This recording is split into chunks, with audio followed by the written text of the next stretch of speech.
जय जिनेंद्र दोस्तों। मेरा नाम है रोशन जैन और आप मेरे साथ देख रहे हैं जैन धर्म विद रोशन। तो सभी को फिर से एक बार जय जिनेंद्र, सादर प्रणाम। चलिए शुरू करते हैं हमारा आज का नया वीडियो। और बेसिकली आज का हमारा जो टॉपिक है, हमारा जो विषय है वो है काल को लेकर। तो आज हम काल काल क्या होता है, काल किसे कहते हैं, काल चक्र क्या होते हैं, काल के मुख्य प्रमुख कौन कौन से विभाग होते हैं, ये हम अच्छे से देखने वाले हैं। देखिए, हम हमारे लाइफ में बहुत बार ऐसा सुनते हैं कि अभी पंचम काल चल रहा है, इसके बाद में छठा काल खत्म होने के बाद में प्रलय आ जाएगा, फिर दुनिया खत्म हो जाएंगी, ऐसी बहुत सी बातें हम सुनते हैं।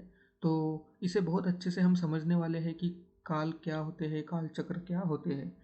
तो देखिए, सर्वप्रथम स्क्रीन के ऊपर जो मैंने परिभाषा लिखी हुई है ये मैं आपको पढ़ के बता देता हूँ। अवसर्पिणी एवं उत्सर्पिणी काल के दो विभाग होते हैं, जिसमें मनुष्यों एवं तिर्यंचों की आयु, शरीर की ऊंचाई, बुद्धि, वैभव आदि घटते जाते हैं, वहाँ अवसर्पिणी काल कहलाता है। एवं जिसमें आयु, शरीर की ऊंचाई, बुद्धि, वैभव आदि बढ़ते जाते हैं, वहाँ उत्सर्पिणी काल कहलाता है।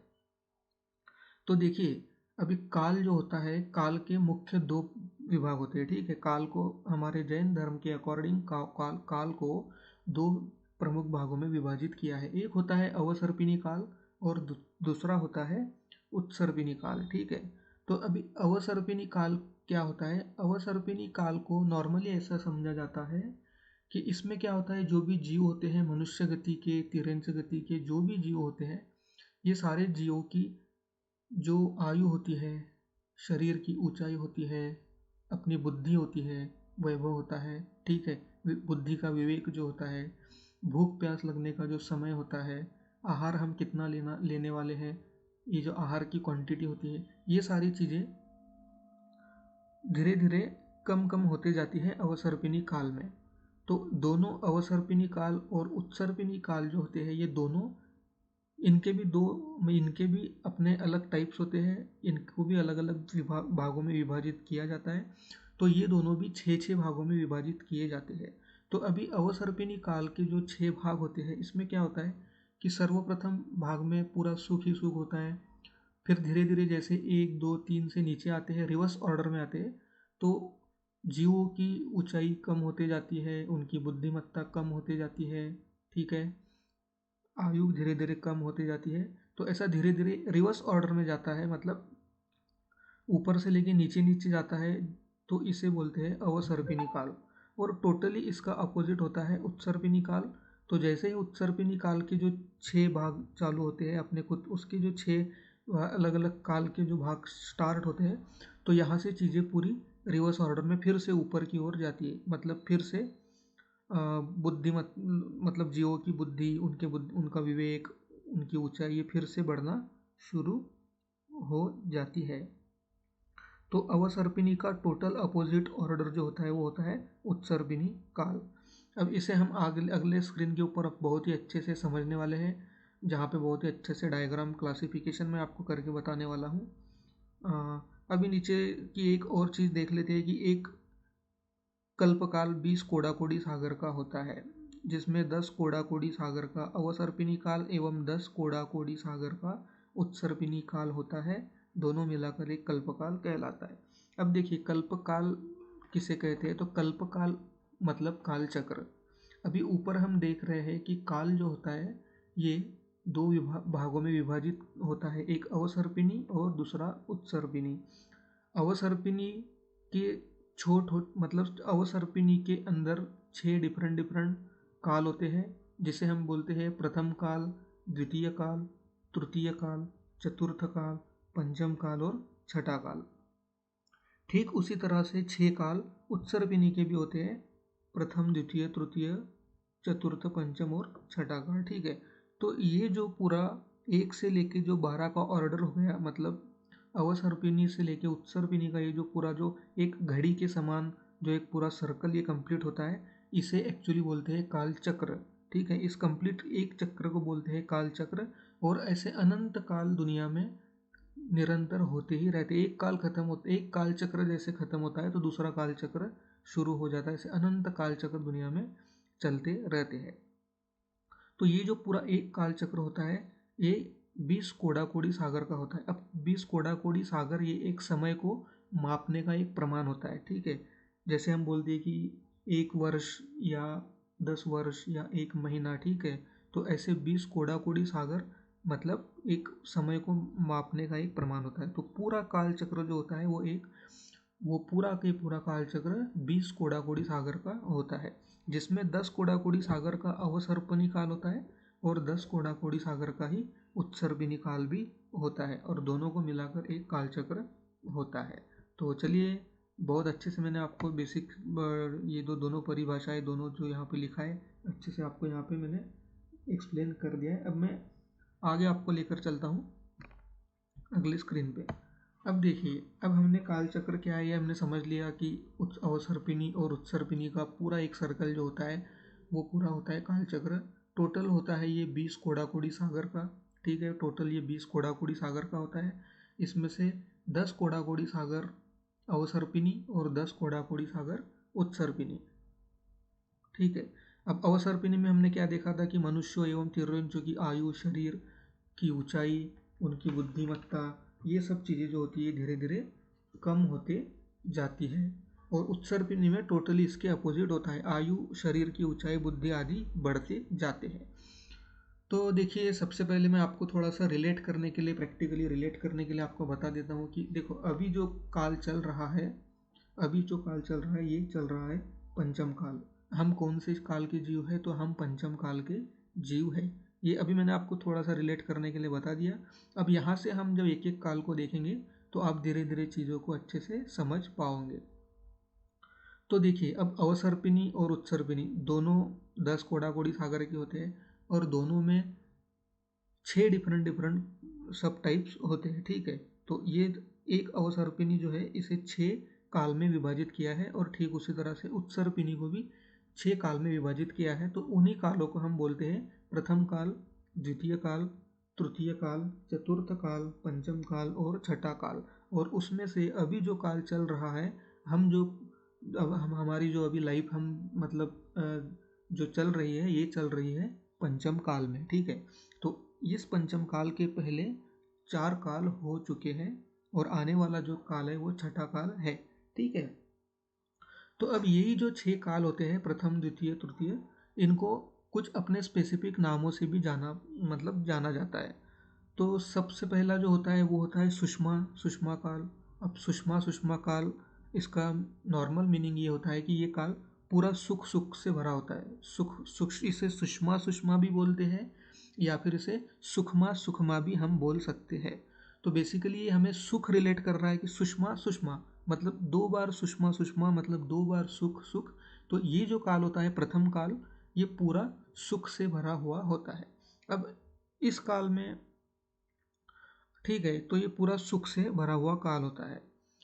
अब फिर देखते हैं, उसके बाद में आता है दूसरा काल, तो वो होता है सुखमा काल। अब इसमें सुख जो होता है थोड़ा थोड़ा ये कम होने लगता है, ठीक है। इतना सुख यहाँ पे प्रथम काल के जैसा नहीं होता है, तो इसके बोलते हैं सुषमा काल। फिर तीसरा आता है सुषमा दुष्मा काल, मतलब यहाँ पे सुख के साथ दुख भी बराबरी से आना चालू हो जाता है। तृतीय काल में दुख भी यहाँ पे स्टार्ट हो जाता है। जो तृतीय काल के जो जीव होते हैं, तो उनके लाइफ में यहाँ पे दुख भी आना चालू हो जाता है सुख के साथ में। फिर जो चतुर्थ काल आता है, ये पूरा दुखमा या फिर दुष्मा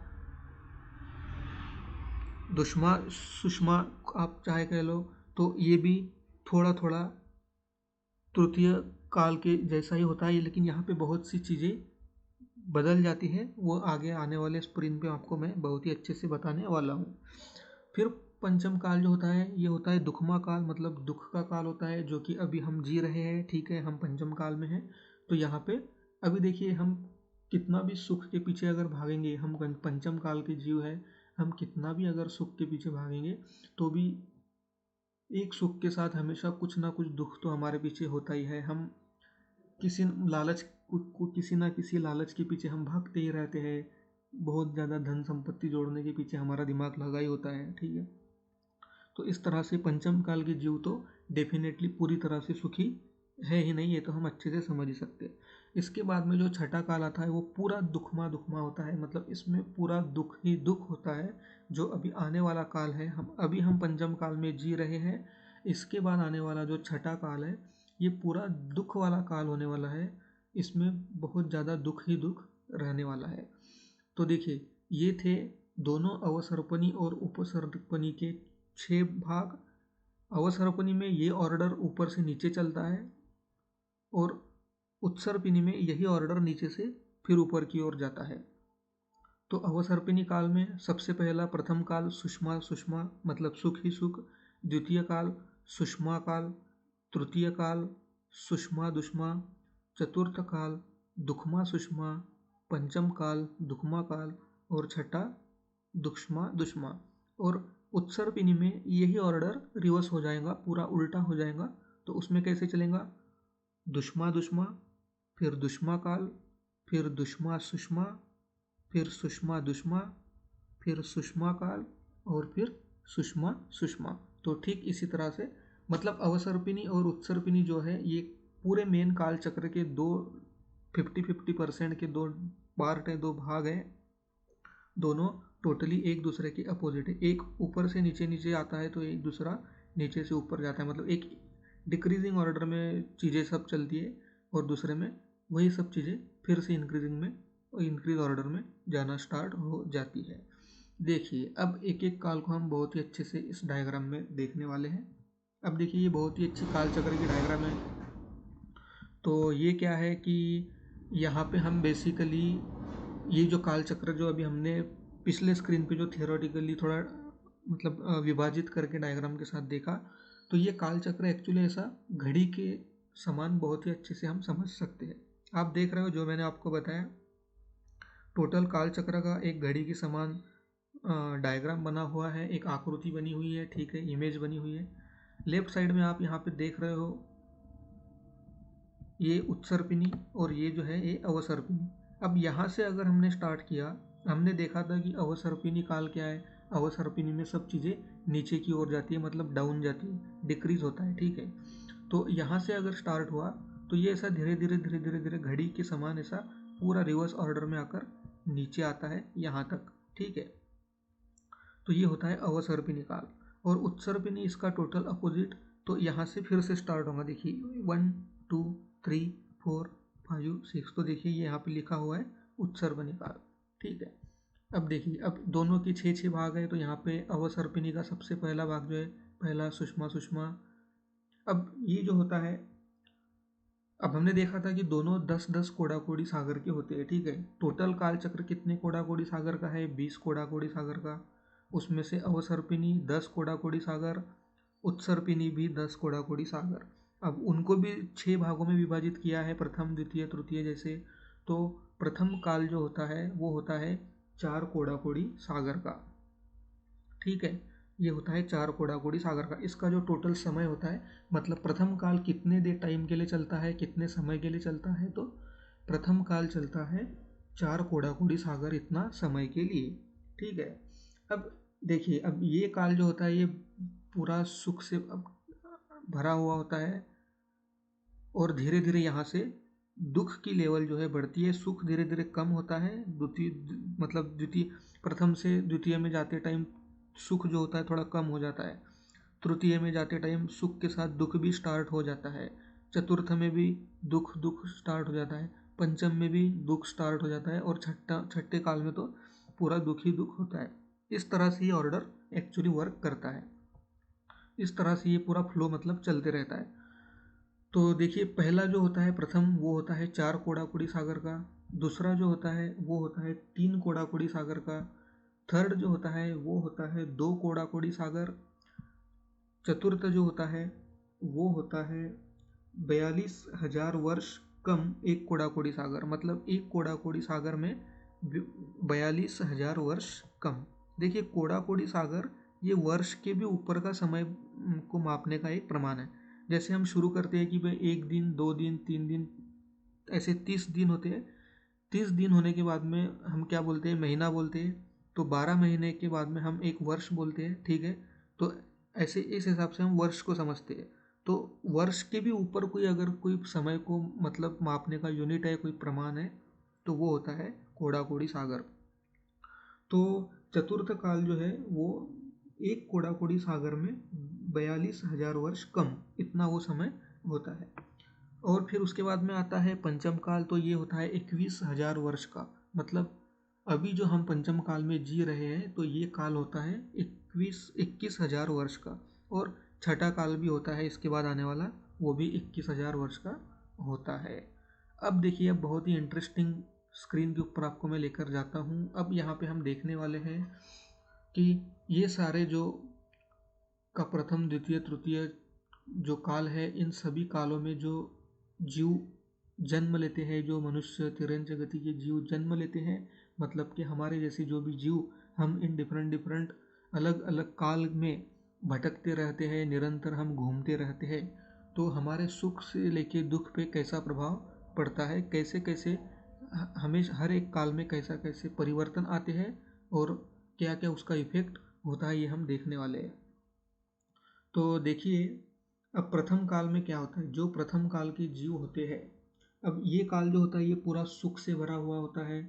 यहाँ पे पूरा सुख ही सुख होता है। मतलब ये काल जो होता है प्रथम काल, तो प्रथम काल के जीव जो होते हैं यहाँ पे इन इन जीवों को कभी भी कोई भी दुख दुख जो होता है वो इन्हें देखना पड़ता नहीं है। इनके जीवन में कोई भी दुख नाम की चीज़ होती ही नहीं है। इन्हें हर चीज़ में इन्हें सुख मिलता है। सुख के ही साधन इनके आसपास अवेलेबल होते हैं, उपलब्ध होते हैं। ठीक है। इन्हें अब सुख इन्हें कैसा मिलता है, तो देखिए इनकी भूख की वेदनाएं बहुत कम होती है। ठीक है, भूख की वेदना इनकी बहुत कम होती है। मतलब इन्हें बार बार भूख लगना ऐसा कुछ नहीं होता है। इन्हें 3 दिन के बाद में एक बार भूख लगती है। समझ रहे हो आप? प्रथम काल के जीव जो होते हैं इन्हें 3 दिन, हर 3 दिन के बाद एक ही बार भूख लगती है और हर 3 दिन में एक ही बार इन्हें भोजन करना पड़ता है। अब भोजन इन्हें कितना, 3 दिन के बाद में भी इन्हें अगर भूख लगती है तो इन्हें कितना भोजन लेना पड़ता है, कितनी भूख इन्हें लगती है, तो इन्हें बस अपना जो एक बेर होता है, बेर, उस बेर के समान ही इन्हें अन्न अगर ये लेते हैं, उतना ही भोजन अगर ये लेते हैं, तो उतने ही भोजन में इनकी 3 दिन में की भूख मिट जाती है। मतलब देखिए, समझिए, चीज़ों को समझिए कि कितना सुख यहाँ पे है। अभी हमारे जैसे पंचम काल की जीव जो हमें तो कितनी बार भूख लगती है, मतलब एक एक घंटे में भी बहुत बार भूख लगती है, कुछ ना कुछ चीज़ें खाने पीने का मन करता है, तो ये क्या होता है, ये दुख होता है। लेकिन प्रथम काल के जीव जो होते हैं इन्हें 3 दिन में एक ही बार भूख लगती है और वो भी भूख इनकी बस एक बेर के समान, उतना ही अन्न अगर ये उतना ही भोजन अगर लेते हैं तो इनकी भूख भी मिट जाती है। ठीक है, ये हो गया आहार से लेकर। देखा हमने कि 3 दिन में एक ही बार इन्हें भूख लगती है और बेर के समान भोजन करने से इनकी भूख मिट जाती है। अब यहाँ पे प्रथम काल की जीव जो होती है, इनका बुद्धि बल जो होता है, बुद्धि जो होती है इनकी बहुत ही, मतलब क्वालिटी बुद्धि, बुद्धि इनकी होती है बहुत ही, इनका जो बुद्धि का विवेक होता है, इनके बुद्धि के विवेक का स्तर जो होता है बहुत ऊंचा होता है। ठीक है, तो ये चीज़ों को बहुत अच्छे से समझते हैं। मतलब कोई भी गलत विचार वगैरह इनके मन में नहीं आते, इनका दिमाग कोई भी गलत बात को नहीं सोचता है। इस तरह से बहुत ही ऊंचा इनके बुद्धि का विवेक होता है। इनका बल और सामर्थ्य बहुत ज़्यादा होता है। इनका शरीर में बल जो होता है बहुत ज़्यादा बल होता है। इनकी ऊंचाई जो होती है, उत्कृष्ट ऊंचाई जो होती है, 6,000 धनुष, इतनी ऊंचाई इनकी होती है, जो होती है उत्कृष्ट ऊंचाई। और जघन्य ऊंचाई जो होती है वो होती है 4,000 धनुष। अब उत्कृष्ट और जघन्य क्या होता है, तो उत्कृष्ट मतलब मैक्सिमम, मतलब मैक्सिमम ऊंचाई इनकी 6,000 धनुष होती है प्रथम काल की जीवों की, और मिनिमम 4,000 धनुष ऊंचाई इनकी होती है। इनकी आयु कितनी होती है, उत्कृष्ट 3 पल्ले की इनकी आयु होती है और 2 पल्ले की इनकी जघन्य आयु होती है। उसके बाद में हमने समय देखा कि प्रथम काल 4 कोड़ा कोड़ी सागर का होता है। ठीक है, अब यहाँ के जीव जो होती है इनका वर्ण कैसा होता है, तो इनका वर्ण होता है पूरा स्वर्ण के समान, मतलब स्वर्ण के समान एकदम चमचम करने वाली इनकी कांति होती है। इनका शरीर स्वर्ण के समान तेजोमय होता है। अब यहाँ पे एक विशेषता क्या होती है प्रथम काल के जीवों में, कि इन्हें अगर कोई भी चीज़ इन्हें चाहिए, ठीक है, कोई भी सामान अगर इन्हें चाहिए, तो उसके लिए इन्हें खुद से कोई भी कर्म नहीं करना पड़ता है। यहाँ पे क्या होते हैं, यहाँ पे कल्पवृक्ष होते हैं। कल्पवृक्ष होते हैं तो कल्पवृक्ष से ही अगर ये किसी चीज़ को मांगते हैं तो तो कल्प वृक्ष को मांगने से ही इसे वो चीज़ मिल जाती है। इन्हें अपने आप से कोई भी एफर्ट, कोई भी परिश्रम नहीं लेना पड़ता है। ठीक है, समझ रहे हो आपकी? देखिए कितना सुख है प्रथम काल में। तो ये था प्रथम काल। यहाँ पे जैसा हमने डिस्कस किया, जैसा मैंने आपको बताया, उस हिसाब से प्रथम काल के जीवों को सुख ही सुख, अनंत सुख यहाँ पे वो मिलते रहता है। फिर शुरू होता है द्वितीय काल। अब द्वितीय काल जो होता है ये कितने समय का होता है? तो 3 कोड़ा कोड़ी सागर का होता है। अब यहाँ पे क्या होता है कि धीरे धीरे भोग की सामग्री जो है थोड़ी थोड़ी कम हो जाती है। यहाँ 2 पल्ले की आयु रह जाती है। यहाँ 2 दिन में एक बार भूख लगने लगती है। ठीक है, अब यहाँ के जो जीव होते हैं, यहाँ इन्हें 2 दिन में एक बार भूख लगने लगती है। मतलब भूख का भी अंतर थोड़ा यहाँ पे कम हो जाता है। अब यहाँ पे बहेड़ा के बराबर भोजन अगर कर लिया तो 2 दिन की भूख इनकी मिट जाती है। श्वेत के समान इनका वर्ण होता है। 1 पल्ले की आयु होती है जघन्य, और उत्कृष्ट आयु होती है 2 पल्ले की। 4000 धनुष ऊंचा इनका शरीर होता है उत्कृष्ट, और जघन्य शरीर की ऊंचाई होती है 2000 धनुष। अब ये सुख वाला काल होता है, मतलब यहाँ पे थोड़ा सा सुख जो है थोड़ा सा कम होता है। ठीक है, अब उसके बाद आता है तृतीय काल। अब तृतीय काल कितना समय का होता है? तो 2 कोड़ा कोड़ी सागर का होता है। यहाँ पे क्या होता है परिवर्तन? तृतीय काल के जीव जो होते हैं इन्हें 1 दिन में एक बार भूख लगती है। आंवले के समान भोजन करने से इनकी भूख मिट जाती है। ठीक है, 1 दिन में एक ही बार भूख लगेंगी। नील वर्ण के समान इनका वर्ण होता है।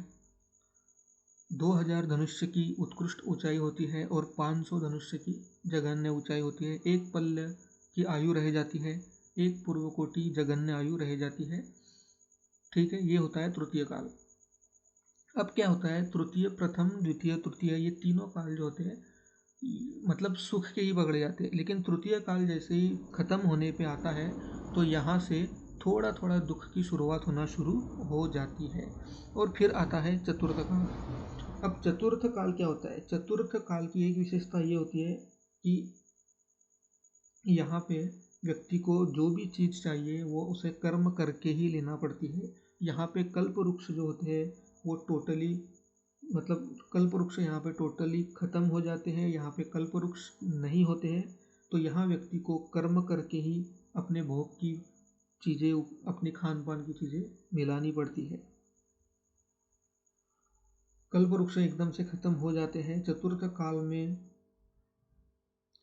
चतुर्थ काल जो होता है, इस चतुर्थ काल में ही 63 सलाखा पुरुष जो होते हैं वो जन्म लेते हैं। ठीक है, ये जो चतुर्थ काल होता है यहाँ पे 63 सलाखा पुरुष जो होते हैं वो जन्म लेते हैं।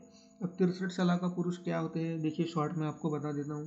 63 सलाखा पुरुष जो होते हैं उसमें 24 तीर्थंकर होते हैं, 12 चक्रवर्ती होते हैं, 9 बलभद्र होते हैं, फिर 9 नारायण होते हैं, और 9 प्रतिनारायण होते हैं। अब चतुर्थ काल की और एक विशेषता होती है कि मोक्ष जो है वो चतुर्थ काल में ही प्राप्त किया जाता है। प्रथम, द्वितीय, तृतीय में भी मोक्ष प्राप्त नहीं होता है, और आने वाले पंचम और छठे काल में तो डेफिनेटली पॉसिबल नहीं होता है। तो अभी हम पंचम काल में जी रहे हैं। इसके पहले का जो चतुर्थ काल था वहाँ पे ही मोक्ष को हम प्राप्त कर सकते थे। ये चतुर्थ काल की बहुत ही एक बड़ी विशेषता है। अब यहाँ पे क्या, यहाँ पे 500 धनुष्य ऊंचाई की मात्र हाइट रह जाती है जीव की। जघन्य 7 हाथ की होती है। 1 पूर्व कोटि यहाँ पे उत्कृष्ट आयु रह जाती है, और जघन्य आयु 120 वर्ष की होती है। तो इस तरह से समय 42,000 वर्ष कम 1 कोड़ा कोड़ी सागर प्रतिदिन। यहाँ पे अब क्या होता है, यहाँ पे चतुर्थ काल के जीव जो होते हैं इन्हें प्रतिदिन भूख लगना स्टार्ट हो जाती है। मतलब इन्हें प्रतिदिन एक बार आहार लेना पड़ता है। अब यहाँ पे आहार की क्वांटिटी यहाँ से मतलब बिल्कुल ऐसा बता नहीं सकते। जैसे पहले 3 काल जो थे वहाँ पे फिक्स था कि प्रथम काल के जीवों को एक बेर के मात्र भोजन से ही भूख मिट जाती है। द्वितीय काल के जीवों की भूख मात्र बहेड़ा बराबर अन्न लेने से मिट जाती है। तृतीय काल के जीवों की भूख एक आंवले बराबर अन्न से मिट जाती है। तो चतुर्थ काल से क्या होता है कि चतुर्थ काल से इसका कोई भी फिक्स प्रमाण नहीं रहता है। ठीक है, कितना आहार लेना पड़ेगा, कितनी भूख होगी, ये कोई फिक्स नहीं होता है। यहाँ पे सबकी भूख अपने अपने शरीर के हिसाब से, मतलब सबकी भूख यहाँ पे विभिन्न होंगी, अलग अलग होंगी। ठीक है। लेकिन इतना ज़रूर है कि प्रतिदिन एक बार भोजन लेना ही पड़ेगा, एक बार भूख लगने ही वाली है। तो ये था चतुर्थ काल। फिर इसके बाद में आता है पंचम काल। अब पंचम काल जो होता है, पंचम काल जो होता है बहुत ही दुख वाला काल होता है, ठीक है। दुख से भरा हुआ काल होता है पंचम काल, जो कि अभी चल रहा है। तो हम अभी पंचम काल में जी रहे हैं। अब यहाँ पे क्या होता है कि बल बुद्धि विवेक का निरंतर क्षय होते जाएगा, भोग की सामग्री भी कम होती जाएंगी, मतलब पंचम काल पूरा दुख से भरा हुआ आ गया। तो यहाँ पे क्या होता है कि अर्थक्वेक आना, ठीक है ना, अर्थक्वेक आना, नदियों में बाढ़ आना, घर के घर गांव के गांव बह जाना। तो ऐसे दुख की चीज़ें यहाँ पे शुरू हो जाती है पंचम काल में। अभी हम देखते हैं कि पंचम काल में ये सब चीज़ें होती है। तो पंचम काल के जीव जो होते हैं उनके जीवन में दुख शुरू हो जाता है। अलग अलग नैसर्गिक क्रियाएं ऐसी होती है कि उनके कारण दुख बढ़ते ही जाता है।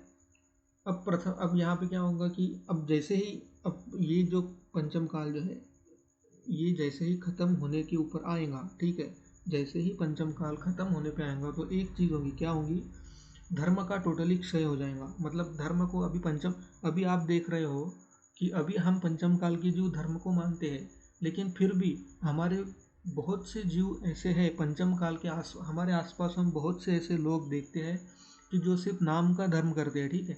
मतलब कुछ लोग जो है कि जो पूरी श्रद्धा से धर्म अभी भी करते हैं, लेकिन फिर भी कुछ लोग ऐसे हैं कि सिर्फ और सिर्फ दिखावा करने के लिए धर्म करते हैं और बहुत सी गलत हैबिट्स को ले रहे हैं, ठीक है। मतलब शराब पीना, सिगरेट पीना, अन्य प्रकार के नाना प्रकार के शौक करना, ठीक है।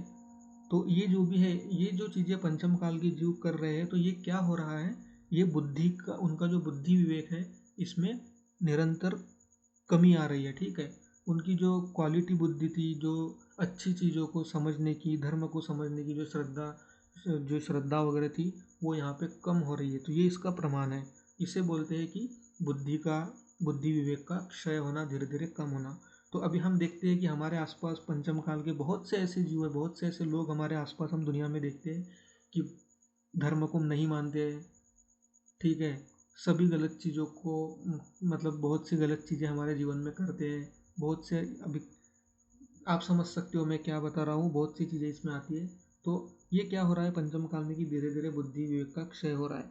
तो इस तरह से जब पंचम काल पूरा खत्म होने पे आएगा तो इसके एंड में क्या होगा कि धर्म का पूरी तरह से क्षय हो जाएगा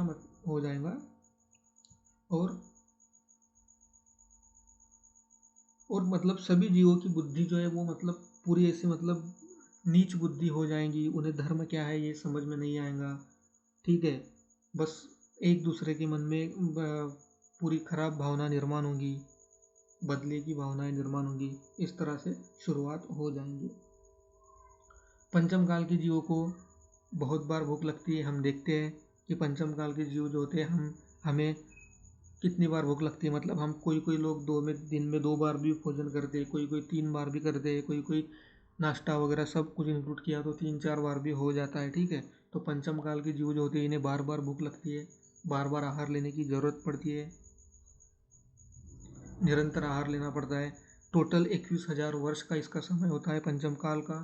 पंचम काल के जीव, मतलब हम जो जीव है, हमारी मैक्सिमम आयु कितनी होती है, मैक्सिमम एज हमारी होती है 120 वर्ष उत्कृष्ट, और मिनिमम होती है 20 वर्ष, ठीक है।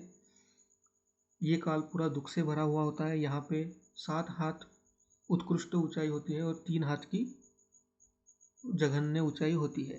तो ये था पंचम काल जो कि हम अभी करंटली जी रहे हैं।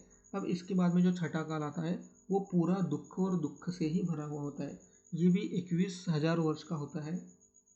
अब यहाँ पे हमारा शरीर जो छठे काल में, अगर हम छठे काल में जन्म लेते हैं, ठीक है, हमारी आत्मा अगर छठे काल में कोई शरीर लेती है तो वहाँ पे शरीर की ऊंचाई कितनी होगी, तो 1 हाथ की जघन्य ऊंचाई होगी और 3 हाथ की उत्कृष्ट ऊंचाई होगी। 20 वर्ष की मात्र वहाँ पे उत्कृष्ट आयु रह जाएंगी और 15 या 16 वर्ष की जघन्य आयु वहाँ पे होंगी। अब यहाँ पे बारंबार भोजन करना ही पड़ेगा। यहाँ पे भूख और प्यास यहाँ पे निरंतर आपको सताते रहेंगी, ठीक है।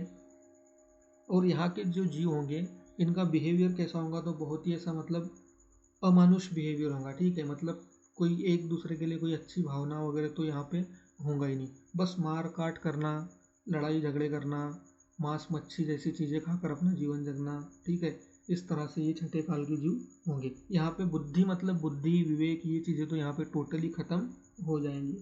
अब यहाँ पे क्या होता है छठे काल में कि भूमि जो होती है वो समतल हो जाती है, मतलब पर्वत पहाड़ ये जो माउंटेन्स वगैरह होता है ना, ये पूरे ख़त्म हो जाते हैं छठे काल में।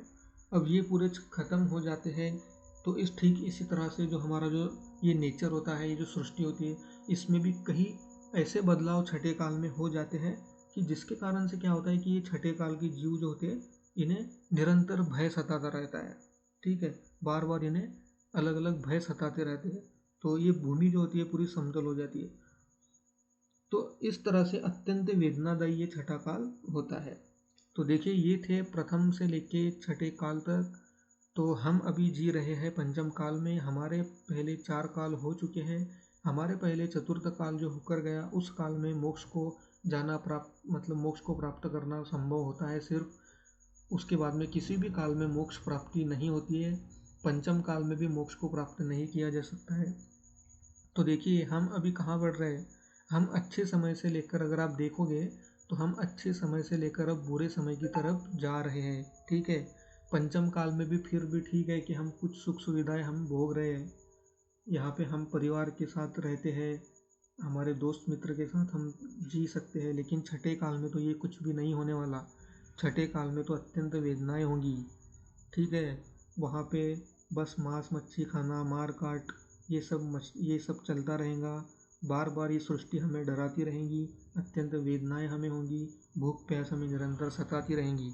तो ये आने वाला जो छठा काल है ये बहुत ही वेदना वाला और अत्यंत त्रासदायक ये काल होने वाला है। तो देखिए हमारी आत्मा कहाँ से कहाँ जा रही है।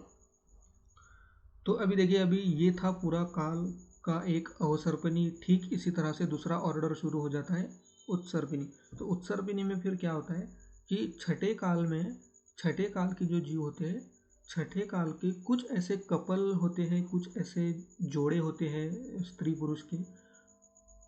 इनको क्या करते हैं, इनको जो स्वर्गवासी देव जो होते हैं ये क्या करते हैं कि छठे काल के कुछ जीव जो होते हैं उनके ऊपर इनको उनके कुछ बिहेवियर से बोलो कि कुछ उनके कुछ काम कुछ कर्म वो देखते हैं तो उनके ऊपर उन्हें कुछ दया सी आ जाती है। तो वो ऐसे कुछ कपल्स जो होते हैं, कुछ ऐसे मतलब स्त्री पुरुष के जोड़े होते हैं, वो छठे काल से इन पुरुषों को निकाल कर कोई तो भी एक पर्वत होता है उस पर्वत में उन्हें की गुफा में उन्हें छुपा कर रख देते हैं। फिर इस तरह से छठे काल का 21,000 वर्ष के बाद छठा काल भी समाप्त होता है। और छठा काल जैसे समाप्त होता है तो फिर से प्रथम काल की शुरुआत सॉरी प्रथम काल की नहीं, फिर से पंचम काल की शुरुआत हो जाती है। तो फिर से ये पंचम काल में जो युगल होते हैं, जिन युगलों को छुपाया होता है देवों द्वारा, उन युगलों को फिर से इस पंचम काल में लाया जाता है।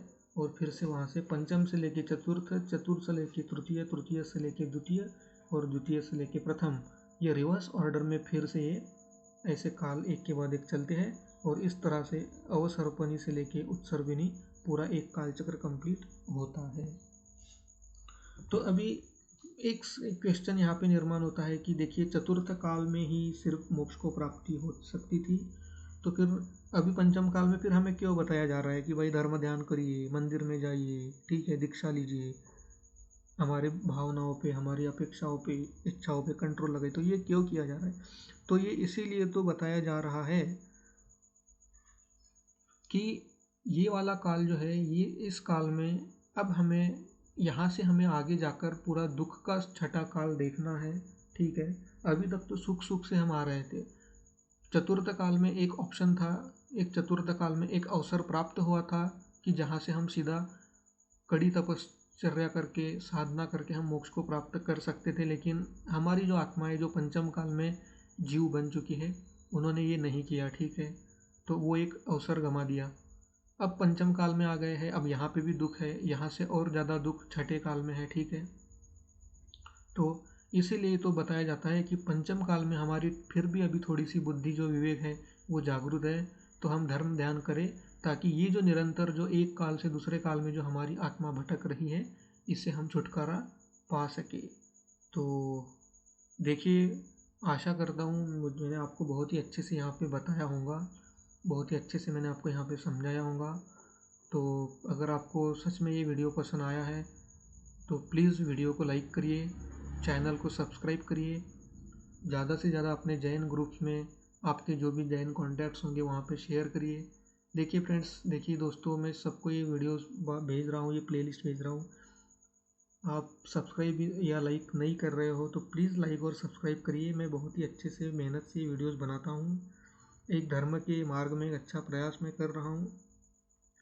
अब इसमें ऐसा नहीं है कि मेरा सिर्फ अकेले का कोई मतलब है फ्रेंड्स, मैं बस इसीलिए कर रहा हूँ कि अगर एक कोई वीडियो मुझे क्रिएट करना है तो उसके पहले मुझे भी थोड़ा स्टडी पढ़ाई करना होता है, तो मेरा भी नॉलेज बढ़ता है और साथ ही साथ मैं आप लोगों के साथ भी शेयर करता हूँ। तो प्लीज़ लाइक करिए, सब्सक्राइब करिए, शेयर करिए।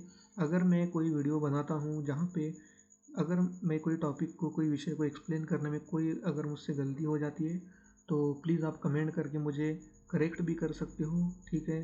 देखिए, मैं कोई बहुत कंप्लीट मतलब ये नहीं हो कि मैं जो भी बताऊंगा वो सब 100% सही होगा।